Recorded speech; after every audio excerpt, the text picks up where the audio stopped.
here with Walker Royce. We're down here in Tallahassee, Florida, on the Florida State University campus. We're playing at the Standard tonight. And well, thank you so much for coming to join me. Thank you for having me, man. It's awesome, you know. Sam wishes he could be here, but... You and I have kind of known each other for quite a while now, actually. Wow, I think you were the first person I know in the whole Dirty Bird crew.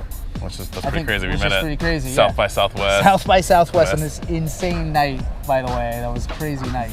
It was super crazy. You played, we hung out, and then we ended up, oh my God, on like a party bus with like Juan McClain. Oh yeah, I forgot about the party bus. Juan McClain's like, oh, we're getting on this party bus. And we're like, okay. It was like really strange crew of people and like a strange night all together. It was like, you know, South by Southwest, if you haven't been, is like an insane, it's kind of weird, if that town turns upside down for like 1 week. Yeah, it's a ton of people and there's just a ton of things going on. Right.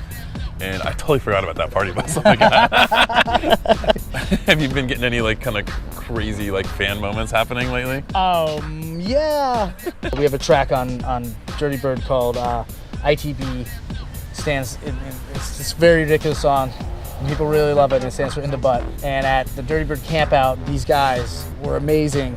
And they carved out of wood one sign. It was totems. One said in the, and the other one said butt. And they carved it out of wood. Oh my God. And they were right when we played our set on the first day. They were right at the front of the crowd with them. And like as we got on, I was like, oh, I never thought, I don't think Sam either. We never kind of imagined we would have people have totems of our music at a concert or at like a festival, show, anything. And it was just kind of, it really warmed our hearts and also kind of like, it was a very wow moment for us, and it was really cool. When I started talking to you about booking you for this tour, you were saying, just whatever you do, don't book me in New York City. And I was really surprised because coming from SF, you start making it like a little bit and like people really want to come out to the show and they really want to support you, but it seems like New York does not support people in the same way maybe they do on like the West Coast. I think, I don't think it's necessarily malicious, and I hope I don't get in trouble for saying this kind of stuff, but it seems like when we were coming up, everybody was kind of behind us and really supporting us, and it's like as soon as we started getting on stuff like Dirty Bird and we started going to Europe a little bit and started playing out a lot, like people maybe don't think that you need the support. I don't understand what it is, and we don't get as, we still play in New York, and we really save our New York gigs to be something special. People are too cool in New York, you know? Well, it's like the one weird question I wanted to ask you is like, Walker Texas Ranger or Rolls Royce? Well, come on, Rolls Royce. And I don't know what Sam would say, but I actually feel like he might say Rolls Royce. Rolls Royce. That show was terrible. Yeah, I didn't say that too loud, did I? No.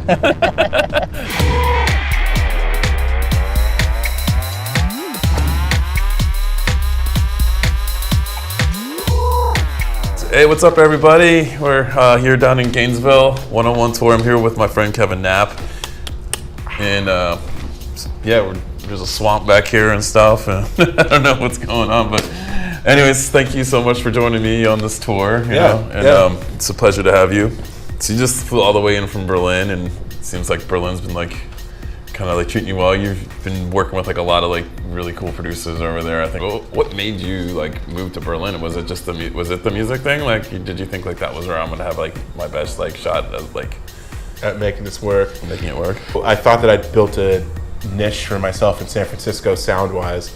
There's these Goliaths there like Dirty Bird, and these guys, and a couple other camps of big DJs that were around. I think Oralism was doing a bunch then, and I felt like I was sort of the person that was coming up behind all of that. And so at some point I thought there was like a lot of respect, and people saw that I had a voice and all these things, but I really felt like changing the trajectory. I was getting really excited about finding my voice, the art that I was, engaged in terms of the vocals and the sound that I'd found in terms of being a DJ. And at some point it said to me like, what's bigger? And if you leave SF, you've got to go somewhere dope to avoid the come down.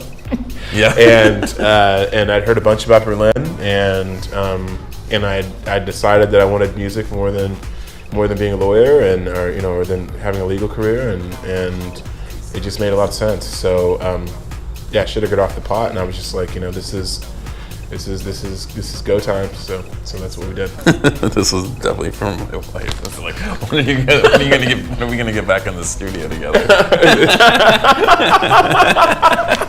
It's kind of like, you're in a lot of tracks and people know your voice now. How's that feel? Yeah, for you? how does it feel to be so distinct? There was always a question for me as to how applicable my voice would be for the type of music that we do, and it's so it's not without a sense of irony now. I think that I feel like that I am one of the voices, so to speak, if I can say that, as weird as that sounds, of the genre, at least of the genres that I like, and I'm honored to play a part in it. I put a lot of who I am into my vocals. Have you had any kind of crazy fan moments, like with your shows, anything like that?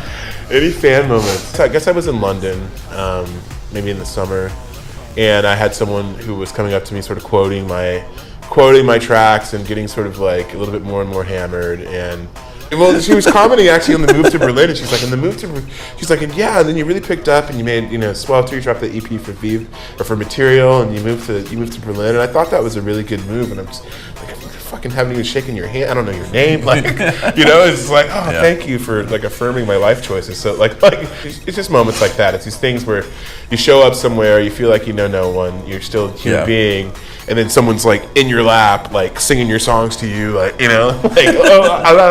like, and it just, it feels, you can feel instantly. You're just singing like Vibration too. Yeah. Over again.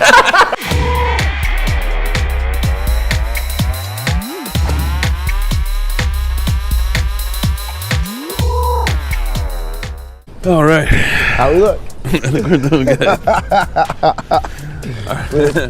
We look pretty cool. Yeah, we look cool. Get some kind of We have a tractor back there. Yeah. All right, what's up, everybody? We're here. We're here in DC. I'm here with my boy Option 4. About to play U-Haul in a little bit. Worthy when I'm on tour. I don't even know what night it is anymore. But it's freezing cold. It's really cold. It's dark. There's tractors around us. Yeah. Okay, so when you're traveling and you're on the road, you're up in the morning, you got a good hangover. What's your favorite? What do you grab at the airport if you get that early flight? Oh man! Or do you just skip it? Well, that's a sensitive subject. I think to be honest, I don't really make a lot of my flights. You're super busy, man. You got a really crazy career, like not just as a producer, but you put on a lot of shows in Denver as well. How do you find it, like balancing both those worlds? I think at the very beginning I was all music and like throwing too little parties. Then I was like throwing way too many parties for a little bit, and I never was able to make music. And now it's kind of like it's in a good spot right now.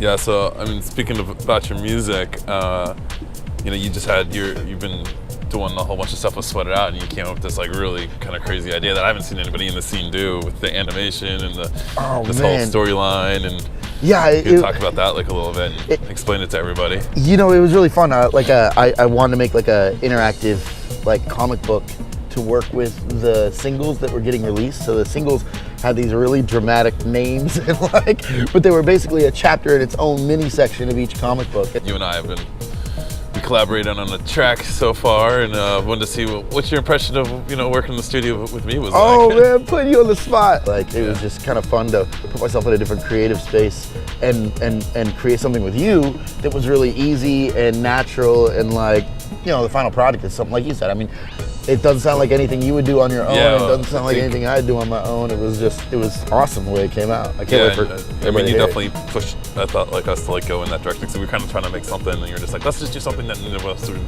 do. Yeah. What are you inspired by? I'm like, okay, let's make a disco style track. You remember the first one we made was way too dark. It was so heavy. We were like, I was like, there were gunshots. I forgot about that one. Yeah, that was not coming out. We're not putting that out. That was too dark for the kids. You're notorious for not loving the heat.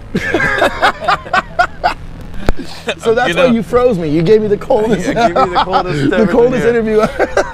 All right, hit me. What's your craziest fan experience so far? Now that you're getting known by everybody, and I had this girl think I was somebody different. She thought I never told Daniel this, but she thought I was Lane 8. And so I kind of just rolled with it. And it was really funny. That was pretty wild. That got really awkward after about 30 minutes backstage when I wasn't lane 8. Yeah. And Daniel walked up.